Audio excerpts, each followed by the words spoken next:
Olá, bem-vindos ao Viver Sustentável.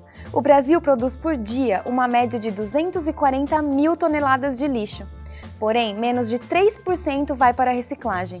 Além disso, existe o problema do descarte incorreto de certos resíduos que podem contaminar o solo e os lençóis freáticos, além de colocar em risco a saúde pública. No programa de hoje falaremos sobre os seguintes assuntos. Descubra como funciona a reciclagem do vidro. Veja como é feita a reciclagem de produtos eletrônicos. Acompanhe a entrevista com o professor Dr. Sabetai Calderoni, especialista em gestão de recursos sólidos. Saiba como estão os preços das matérias-primas destinadas à reciclagem. O tema do Viver Sustentável de hoje é gestão correta de resíduos. Quem nos fala sobre esses assuntos é o professor e deputado Mendes Tami. Olá, professor Tami. A decomposição dos resíduos sólidos depende das condições, das circunstâncias do local onde este produto foi depositado. No caso do vidro, por exemplo, este período de decomposição pode levar 4.000 anos. O vidro é um material nobre que pode ser reciclado infinitas vezes sem perder as suas características físico-químicas. Nosso programa foi até uma recicladora de vidros para ver como este processo funciona. Eles estão por todas as partes, nos carros, em casa, no trabalho. O vidro é um material composto por sílica, encontrado no leito de rios e pedreiras. É um desperdício pensar que milhões de toneladas de vidro vão parar em aterros e lixões, sabendo que esse material pode ser reciclado infinitamente. O vidro é um material que pode ser reciclado N vezes, infinitas vezes, porque ele não perde propriedades. Então, a gente pode reaproveitar o vidro quantas vezes quiser e, além disso, 1 quilo de vidro se fabrica outro quilo de vidro. Então, não se perde nada na reciclagem do vidro. Então, vamos ver como funciona a reciclagem de vidros. Primeiro, o material previamente separado na coleta seletiva municipal ou de particulares chega em caminhões da própria empresa e é descarregado. Depois, ele passa pela esteira de classificação e separação. Esta fase é bastante importante, porque muitas vezes o vidro chega misturado com outros tipos de resíduos. Se o material estiver úmido, ele passa por um forno secador. Em seguida, o vidro vai para a moagem e é descontaminado. O peneiramento, que sucede esta fase, serve para separar o vidro pelo tamanho do grânulo, pois a granulometria é diferente para cada tipo de utilização do vidro reciclado. O vidro reciclado hoje é utilizado para diversos produtos. Ele pode ser utilizado para a fabricação de um novo vidro, ele pode ser utilizado na indústria de jateamento e limpezas de peças metálicas, na indústria de tintas, para tintas de reflexão e também muito utilizado na indústria cerâmica. Mas Juliana ressalta que ainda faltam incentivos para a reciclagem de vidro. Faltam incentivos legais, a gente não tem regulamentação no Brasil, então não existe uma fiscalização, ainda muitos estados se pode jogar vidros em aterros sanitários, então por isso a gente deixa de receber uma grande quantidade de vidro. E a população também pode ajudar. O cidadão que pode separar seu vidro dentro de casa, pode procurar uma cooperativa próxima do seu bairro para destinar esse vidro, pode buscar informação na troca de um vidro de automotivo, de um vidro de carro quando for trocar, para onde está indo esse vidro e buscar uma empresa que se preocupe com a destinação ecologicamente correta dos materiais. Desta forma, estaremos contribuindo com a preservação dos recursos naturais, com o prolongamento da vida útil de aterros sanitários, enfim, com a natureza e a sociedade. No Brasil, estamos chegando à marca de 1 celular por habitante, ou seja, 200 milhões de celulares. Esses números também crescem em toda a cadeia de eletroeletrônicos. Aparelhos que, tanto num caso como no outro, estão se tornando rapidamente obsoletos tecnologicamente. Se, por um lado, este crescimento é positivo, pois mostra um aumento do poder aquisitivo da população, por outro lado, aumenta a preocupação com o descarte irregular destes produtos. Quantos celulares você já teve? O que você fez com a última TV que quebrou? E aquele computador comprado 15 anos atrás? Vivemos cercados de aparelhos eletrônicos. A era digital se renova a cada 6 meses em média. Por isso, um aparelho de MP3 comprado no início do ano já se tornou obsoleto na opinião de algumas pessoas. Mas o que devemos fazer com todos esses eletrônicos? Jogar no lixo não é a opção correta. Primeiro que isso não é lixo. Muitos desses aparelhos são compostos por matérias-primas valiosas como ouro, cobre, prata, entre outros. E isso tudo pode ser reaproveitado. A gente consegue extrair entre eles ouro, prata, cobre, índio, molibdênio. Os benefícios são que a gente evita a extração de recursos naturais. Então a gente utiliza aquilo que já se encontra como um problema hoje nas grandes cidades, que é a sucata eletroeletrônica. Outro motivo para não jogar seus aparelhos eletrônicos no lixo comum é que eles podem ser compostos por substâncias tóxicas, como, por exemplo, os monitores de computador ou placas que possuem chumbo, mercúrio e outras substâncias. Elas podem contaminar o solo, os lençóis freáticos e ainda afetar a vida das pessoas. Mas se o seu eletrônico ainda estiver funcionando, reutilizar é a melhor opção. Por exemplo, o celular. Você pode dá-lo a um amigo, vendê-lo ou entregá-lo na loja onde você vai comprar o novo. Alguns estabelecimentos doam aparelhos usados para instituições carentes. O maior problema é que o Brasil ainda está começando a sua jornada na reciclagem de eletrônicos. Nós não possuímos nenhuma recicladora nesta área, pois faltam incentivos tanto fiscais quanto no processo de logística reversa, no qual as empresas deveriam ser responsáveis por dar a destinação correta aos produtos adquiridos pelos consumidores. Algumas já o fazem, mas é a minoria. As indústrias não são muito motivadas a estar montando estruturas aqui no Brasil, justamente pela falta de incentivo fiscal, tanto para a colocação da empresa como a importação de equipamentos. Por isso, nós precisamos fazer a nossa parte.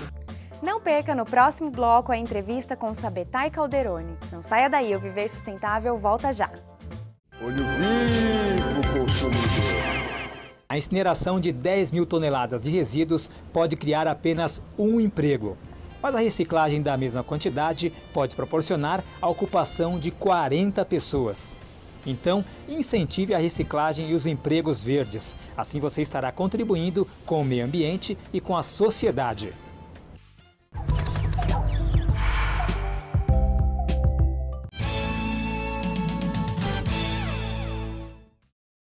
Você sabia que no Brasil a cada ano são desperdiçados mais de 4,5 bilhões de reais porque nós não reciclamos tudo o que poderíamos?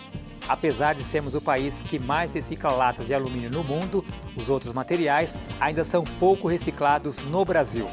Precisamos cobrar mais iniciativas públicas e privadas. Estamos de volta com o Viver Sustentável. Nossa equipe entrevistou o professor doutor Sabetay Calderoni. Olá, nós estamos aqui hoje tendo o privilégio de receber o professor Sabetay. O professor Sabetay ele tem trabalhos bastante relevantes na questão da gestão de resíduos sólidos. Olá, professor, seja bem-vindo ao nosso programa. Nancy, é um grande prazer estar aqui com você hoje. E para começar, já nesse tema tão discutido, principalmente quando nós ganhamos uma lei, né, que favorece o trabalho na questão de resíduos sólidos, mas ao mesmo tempo nós vimos que os municípios não conseguiram cumprir o prazo para fazer essa gestão, o plano de gestão dos resíduos sólidos. O senhor acha que isso se deve à questão econômica, à falta de preparo técnico, vontade política? Na verdade, eu acho que se deve a um grande equívoco. E existe também uma cultura do aterro sanitário. O que a gente vê nos municípios, Brasil afora, é a ideia equivocada de que nós devemos substituir o lixão, que é um grande prejuízo para a saúde pública, um grande prejuízo social, substituí-lo simplesmente por um aterro, o que é um grande erro. Na verdade, o que nós devemos fazer é ter um pequeno aterro, mas a maior parte do lixo deve ser reciclada. Aliás, a Política Nacional de Resíduos Sólidos estabelece uma hierarquia, estabelece uma ordem para que as coisas aconteçam. E essa ordem é, primeiro nós vamos reciclar. O que não der para reciclar é que a gente vai jogar no aterro. Mas hoje em dia, quase tudo a gente já consegue reciclar. E quanto que nós produzimos hoje de resíduos sólidos em peso? Nós conseguimos produzir hoje mais do que 1 quilo por habitante por dia. Então, uma cidade como São Paulo, de 12 milhões de habitantes, produz alguma coisa como 12 mil toneladas por dia. É o equivalente a um estádio de futebol do Pacaembu todos os dias. Um Pacaembu, um atrás do outro, sucessivamente. Então, vocês vejam a montanha de lixo que a gente acumula, infelizmente, no Brasil hoje. E tem um percentual grande disso que está sendo reciclado corretamente, professor? Não. A reciclagem hoje ainda é praticada de uma forma muito incipiente. A prefeitura consegue reciclar muito pouco. O setor privado, sim, ele já se organiza há décadas para reciclar um pouco mais. Na verdade, a reciclagem que nós temos hoje, ela é organizada a partir do preço estabelecido pelas indústrias. Através do preço, as indústrias fazem com que haja uma atração pela reciclagem por parte de sucateiros.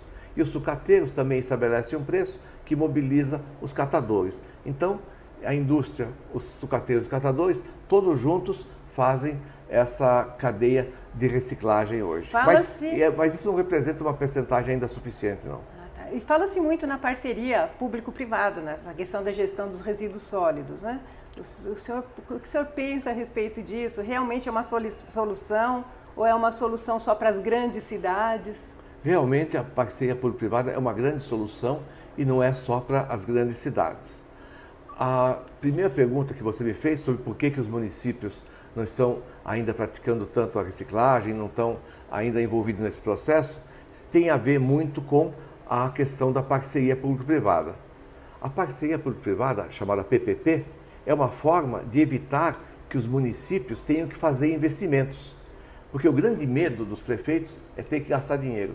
Infelizmente, no Brasil hoje, nós temos uma repartição dos recursos tal que o dinheiro fica concentrado no governo federal. Os municípios não recebem muito. Então, eles não podem fazer muitas despesas. A grande solução para isso é a parceria público-privada. Porque o lixo é o único produto da economia que permite a gente economizar muito dinheiro. Ele tem um custo quando você vai fazer a disposição final.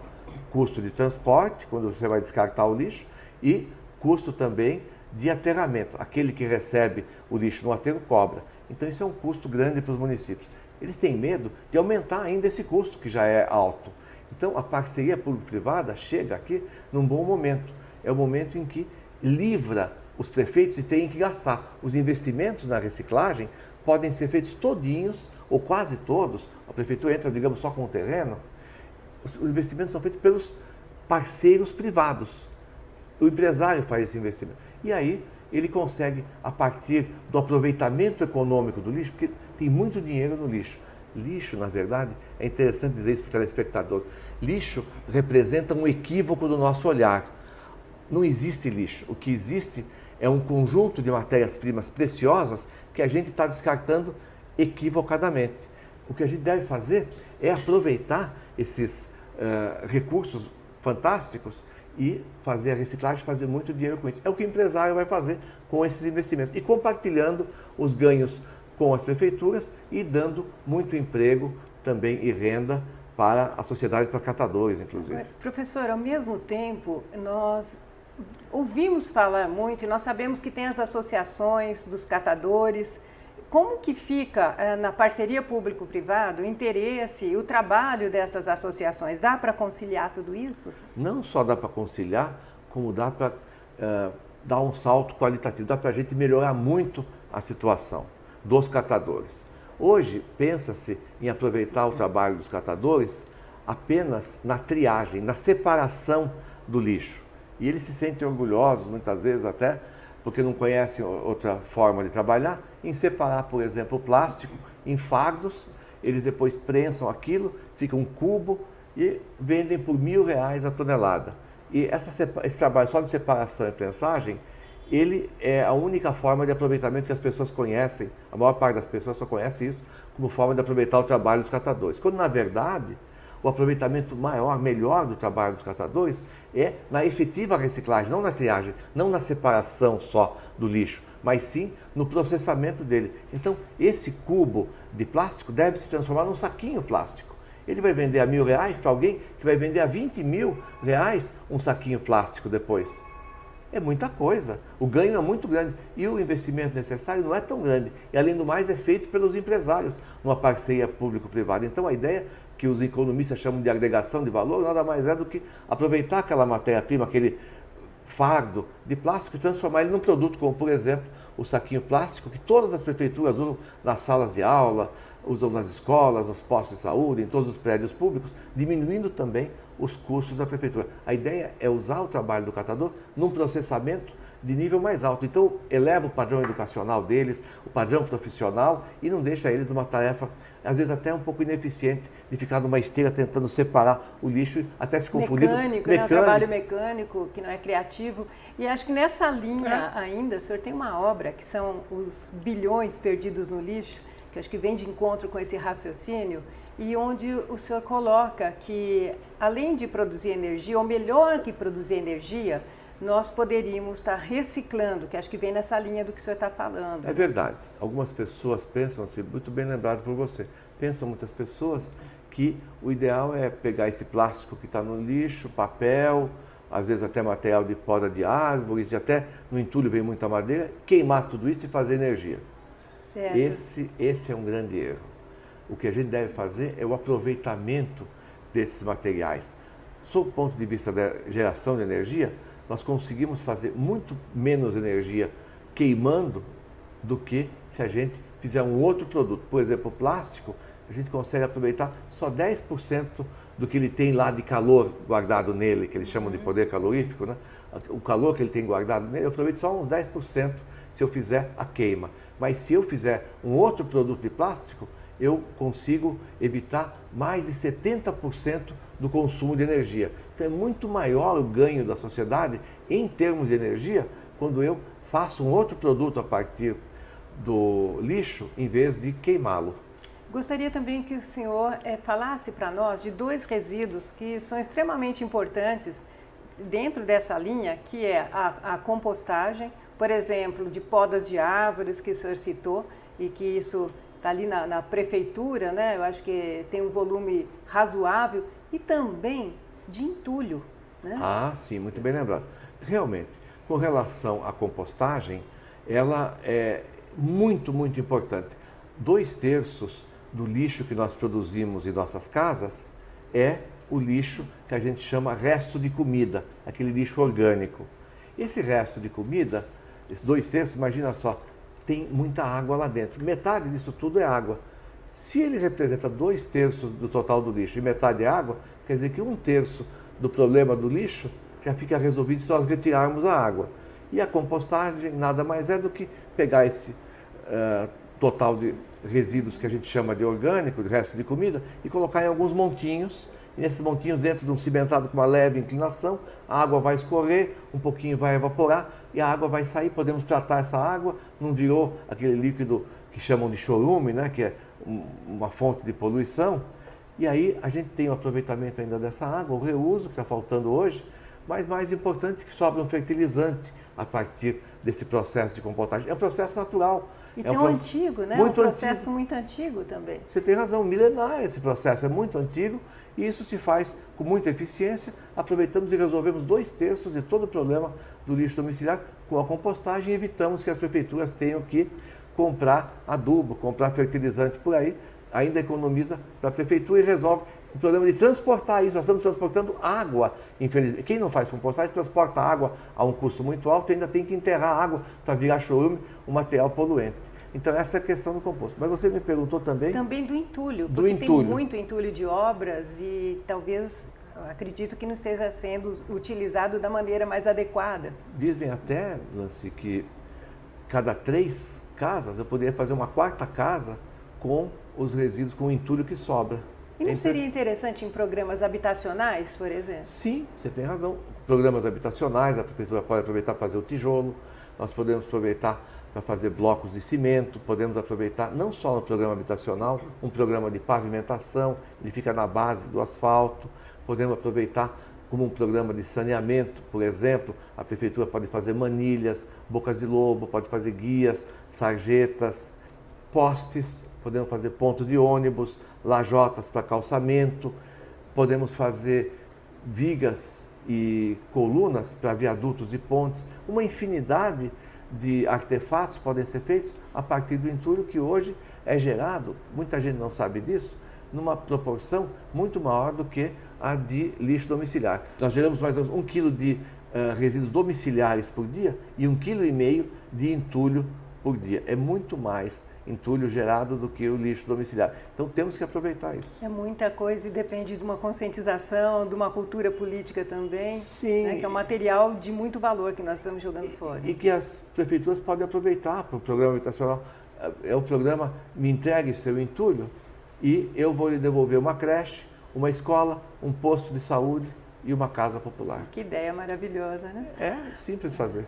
Professor, agora, além dos materiais que nós já conhecemos, dos resíduos, que existe uma motivação também para a reciclagem, que é o caso das latinhas, do papelão, o senhor teria alguma outra sugestão para aproveitamento, para algum programa nesse sentido? Sim, então, nós temos o aproveitamento intensivíssimo do plástico e tem muito dinheiro envolvido no plástico que eu mencionei. Falei do saco plástico, pode-se fazer o cestinho, pode-se fazer vassoura, pode-se beneficiar o PET, por exemplo, que é esse das garrafas de água, e a gente pode fazer disso uma coisa que se chama flake, que é um processamentozinho que leva depois à produção de tecidos, de roupas. A gente não sabe que a garrafa plástica vai virar roupa depois, né? E muitos outros produtos, tudo que a gente tem de resíduo pode ser aproveitado. Nós podemos fazer, por exemplo, eu vi outro dia numa cooperativa, estavam fazendo do vidro bolinhas de gude para crianças, ou o plástico plano estavam cortando em pedacinhos de 30 por 30 centímetros, ou de 20 por 20, e fazendo um mosaico para fazer janelas também. Então você pode fazer um lingote com aquele material metálico. Então tem um aproveitamento de tudo que você chama de lixo, tudo pode voltar a ser aproveitado. A lata de alumínio, então, vira uma outra latinha a cada 42 dias. O Brasil é campeão mundial na reciclagem de lata de alumínio, já chegamos em 98%. E nós temos um povo criativo, está existindo um investimento nas escolas também de design. Eu acho que tudo isso pode colaborar para que gradativamente nós vamos achando aí soluções e estimulando esse uso desse material. Você tem razão, o artesanato, a partir do que se chama de resíduo, mas são todos os materiais. As pessoas pensam que lixo é alguma coisinha que sobra. Não, na verdade, todo o processo produtivo, toda a produção de todas as fábricas de todo o mundo, de todos os dias, mais cedo ou mais tarde vai parar no lixo.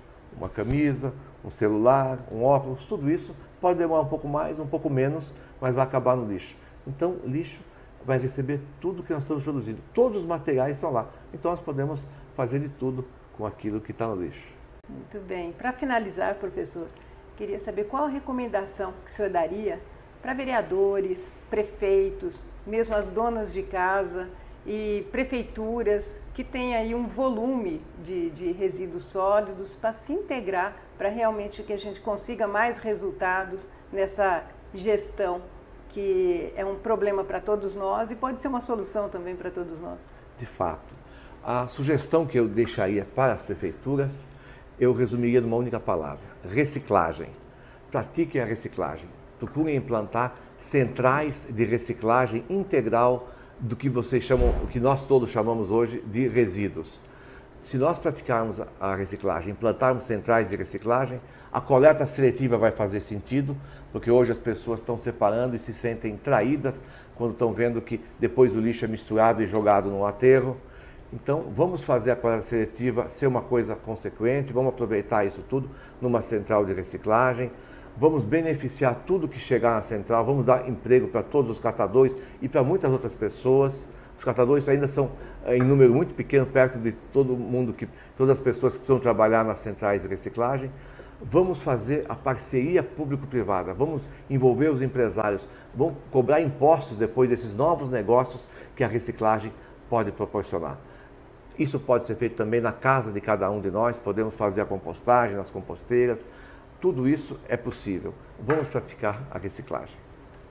Bem, conversar com o professor Dr. Sabetay Calderoni é sempre uma aula, é um assunto que não se esgota. Queremos tê-lo mais vezes aqui conosco e muito obrigada pela sua participação, pela sua colaboração e por todo o trabalho que o senhor faz na gestão de resíduos sólidos. Eu que agradeço pela oportunidade de poder falar a vocês e a todos os telespectadores. Não saia daí, o Viver Sustentável volta já. O Viver Sustentável pergunta: quantas toneladas de lixo, em média, o Brasil produz por dia? Letra A, 100 mil. B, 150 mil. C, 240 mil. Ou letra D, 440 mil? A resposta você confere no próximo bloco.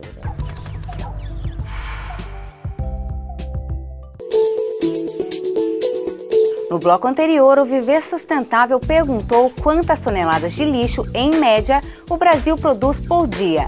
A resposta correta é letra C, 240 mil toneladas.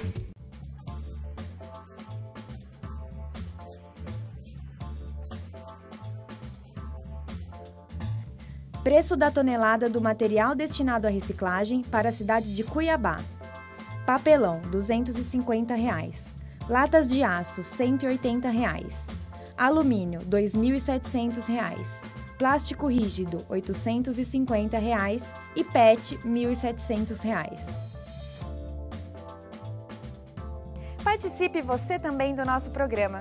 Mande sugestões de temas e perguntas para contato@viversustentável.net. Acesse nosso arquivo de matérias pelo site viversustentável.net. Lá você também encontra muitas informações sobre o meio ambiente. O Viver Sustentável fica por aqui e lembre-se, para mudar o mundo precisamos fazer a nossa parte e a sustentabilidade é o caminho.